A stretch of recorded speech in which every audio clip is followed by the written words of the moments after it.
I'm hopeful that all of my colleagues will join me today in supporting Assembly Bill 573, the Mental Health, Police Assistance, and Crisis Telehealth Act. Our police interact with thousands of people each and every year. These requests for service range from noise complaints, neighborhood nuisances, homicides, and everything in between. Our law enforcement officers are trained to the highest standards, tested to be composed under the most strenuous of situations. But I think it's safe to say that the overwhelming majority of our police officers are not mental health professionals. There is no denying that the crisis of mental health has grown exponentially in recent years. Wisconsin, like many other states, is working to find the right answers, some of which we see here today. Our urban centers are overwhelmed by the sheer amount of these crises, while our rural communities struggle with mental health deserts. Law enforcement are the first to respond to those who may be going through any number of mental health issues.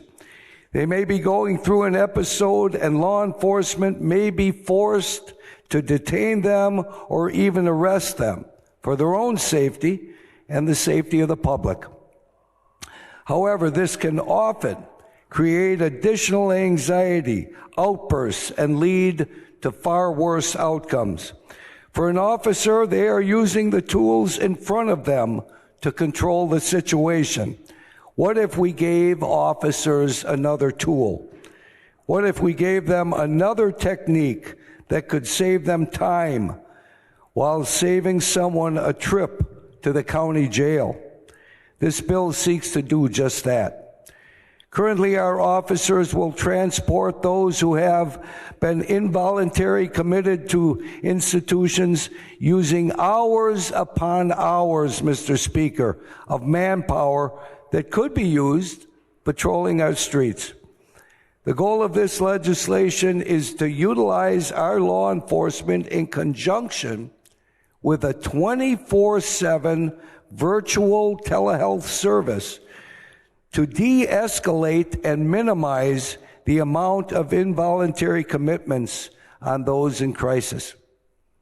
Through the medium of a tablet and iPad, licensed mental health professionals can provide on-the-spot crisis care almost instantly and with little delay, therefore providing immediate professional services to those in need at the same time, Mr. Speaker, making our law enforcement professionals more efficient. This pilot program is designed to help all Wisconsinites. Mental health does not discriminate based on your location, and this bill will allow both rural and urban areas the opportunity to be part of this program. Similar virtual crisis care formats have been adopted in 43 counties in South Dakota and 13 counties in Nevada. And I also heard recently, Mr. Speaker, Cook County in Illinois is adopting something very similar. And all of these programs are coming back with exceedingly high and great positive results.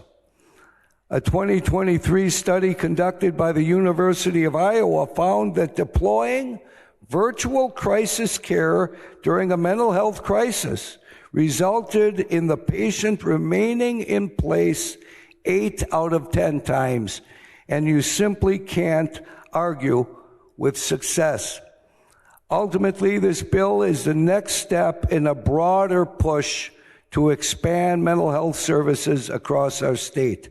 It is the first line of defense for law enforcement in often precarious and difficult scenarios. We can prioritize law enforcement's time and resources while providing real-time care to those who need it. I want to thank the bipartisan group of legislators who have recognized this as a worthy issue and have decided to co-sponsor this legislation. I also want to thank the gentleman from the 39th for his active role in crafting this legislation. Wisconsin has a unique opportunity to be a policy leader in mental health. Most importantly, Wisconsin has a unique opportunity to build out our mental health infrastructure while serving our citizens more effectively. Mr. Speaker, I ask for your support on this very important legislation. Thank you.